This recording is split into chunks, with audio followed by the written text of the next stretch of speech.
directional stone flap on the ScanStone Windrowers.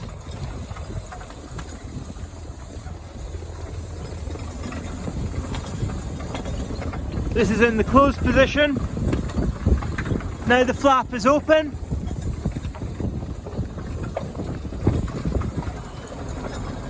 The flap is open now,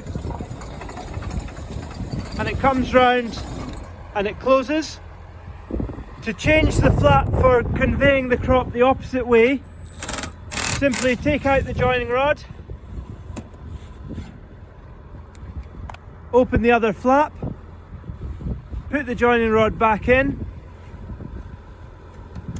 and it simply screws together.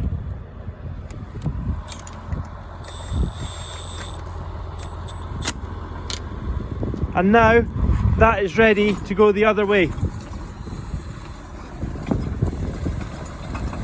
Now it's open. The flap's open all the way under here now, letting the stones out. And now when it comes up and round, it is closed. If you're windrowing the potatoes in this direction, you've now got a stone trap that's working.